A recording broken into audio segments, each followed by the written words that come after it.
Level 1, the first job. You're 23 years old. You have a truck, a shovel, and a contact you met through a guy who knows a guy. The job sounds simple. Clear a trail through dense forest outside of Bozeman, Montana. Mark it with red tape every 50 meters. Don't ask who it's for. Don't bring your phone. You get paid $800 cash for 1 day of work. You think it's for a hunter, maybe a survivalist? Rich people do weird things with their land. You don't ask questions. The forest is quiet. Pine needles muffle every sound. You work for 6 hours straight, boots wet, hands blistered, back aching. At the end of the trail, you reach a clearing. There's a locked metal hatch in the ground, pre-installed, already there. You weren't told about that. You take a photo with the cheap camera they gave you to document the path. You walk back. You get in your truck. The envelope is waiting on your passenger seat. 8 crisp hundreds. You drive home and don't think about it. Not yet. Level 2, the second call. 3 weeks later, your contact calls again. Different location this time. Eastern Oregon. Private land, same job, different terrain. Dry, rocky, harder to clear. This time, you're building a vehicle path. Wide enough for an SUV, hidden enough that it won't show on satellite imagery. You learn your first real trick of the trade. You replant brush along the edges after you're done. Native plants, already established, just relocated. In 60 days, the path looks like it was never touched. They pay you $1,500. You ask your contact what this is all for. He pauses. He says, infrastructure. You laugh. He doesn't. That night, you look up the parcel of land on the county records. The owner is an LLC. The LLC is registered to another LLC. The trail goes cold 3 layers deep. You close the laptop. You sleep fine. The money is real. The work is honest. That's what you tell yourself. Level 3, word spreads. You don't advertise. You never advertise. But word moves in these circles like water through cracks. By month 4, you have 3 clients. One is a tech executive in northern Idaho. He wants a secondary road off his compound, one that exits through a neighbor's easement, legally acquired, so he doesn't have to use the main gate if he doesn't want to. He doesn't say why he'd ever need that. One is a family in rural Tennessee. Old money, old land. They want a tunnel, short, 40 feet, connecting the basement of the main house to a structure near the tree line. The third client, you never meet. Instructions come by encrypted message. Payment arrives in cash by courier. The land is in New Mexico. You spend 4 days building what you're told to call an evacuation corridor. You hire 2 assistants for that job, men who know how to work and how to stay quiet. You pay them well. You tell them nothing. By month 6, you've made more money than you made in the 2 years before it combined. You buy a better truck. You don't tell your family what you do. You say you're in land development. That's close enough to true.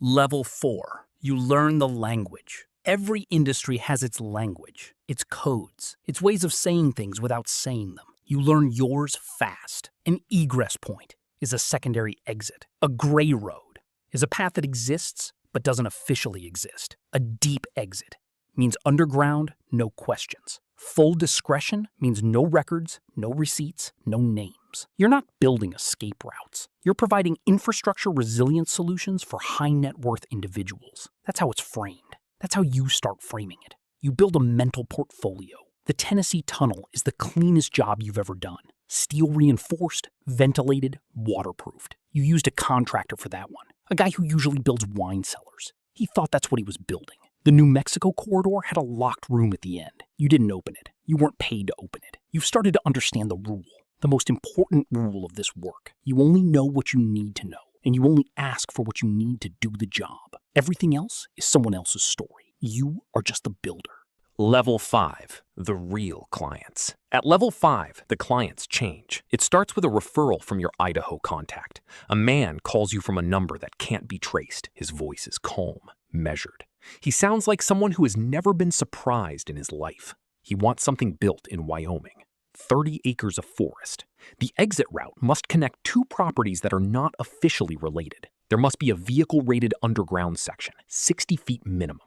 The entry point must be concealable within 4 minutes by 1 person. Budget, open. Timeline, aggressive. You drive to the site. The land is beautiful. The kind of beautiful that rich people buy so they can be invisible. You walk the terrain for 2 days. You sketch everything by hand. No digital files. He told you that up front. When you present the plan, he approves it in under a minute. He hands you an envelope before you finish the meeting. $40,000. Just for the plan. Before a single shovel hits the ground. You drive back to your motel outside of Cody. You sit on the bed. You count the money. And for the first time, you feel something shift. Not guilt, not fear. Something quieter than both. Level 6, the weight of knowing. The Wyoming job takes 11 weeks. You have a crew of 4 now, all vetted, all paid well above market, all understand the culture of silence. Midway through the project, one of your crew members finds something, a metal case, buried shallow, about 30 meters from where you're working, not buried by you, already there. He brings it to you. You look at it for a long moment. You tell him to rebury it, exactly where it was, exactly how it was. He does. You never mention it again, but you start working faster. You want to finish the job. You want to leave Wyoming. The final week, a second man comes to inspect the build, not your original client, someone else, older, harder, the kind of face that's been in rooms you'll never be invited into. He walks every inch of the route. He tests the concealment panels. He drops into the underground section with a flashlight and spends 20 minutes down there alone. When he comes up, he looks at you. He says one sentence. You do good work. You say thank you. You drive away. You don't sleep well in Wyoming.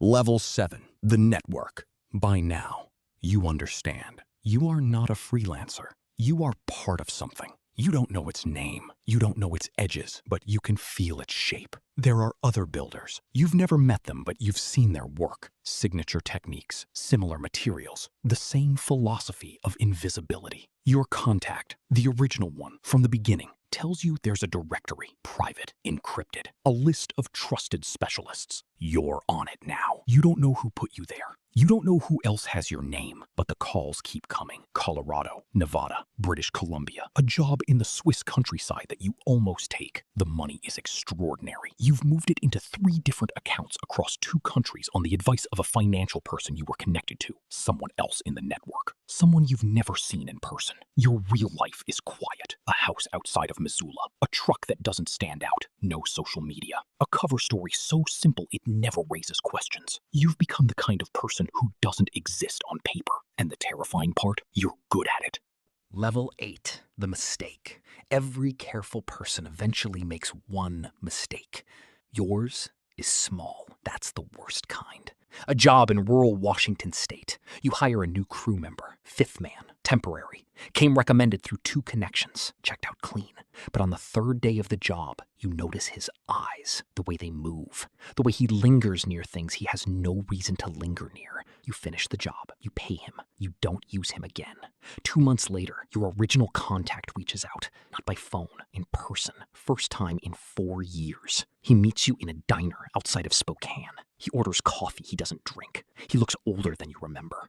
He tells you the 5th man was not who he said he was. He tells you there are questions being asked, not by police, by someone else. Someone who believes one of your builds was used for something bad, something that made news, briefly, before being buried. You don't ask what. You already know to not ask what. He tells you to go quiet for 90 days. You nod. You drive home.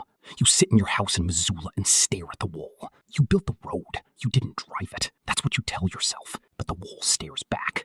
Level 9, what you built. On day 47 of your quiet period, you break the one rule you've kept since the beginning. You look it up. You search the news carefully, quietly, pieces of it, never the full phrase, never together, and you find it. Not everything, just enough. One of your builds, you think you know which one, appeared in a federal investigation. Background detail, 1 paragraph. The words unknown secondary access point in a document that was partially released. No names, no descriptions, just the infrastructure. Your infrastructure. You close every tab. You clear everything. You go for a long walk in the dark. The mountains outside Missoula are silent and enormous. They don't care what you've done. You think about the Tennessee family, the tech executive in Idaho, the man in Wyoming with the face like a closed door.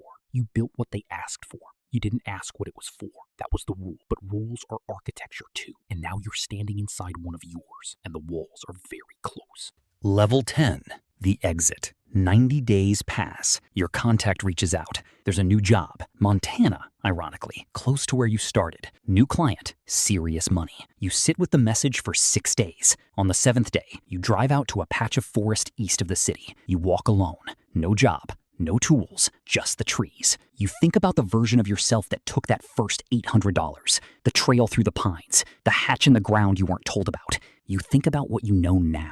You know the network is real. You know your name is in a directory somewhere. You know what infrastructure resilience actually means at the highest levels. You know what's behind some of those locked doors at the end of the corridors. Not all of them, but some. And you know something else. There is no clean exit from this work. Not because they won't let you leave. They don't hold anyone. That's not how it works. But because you know the terrain.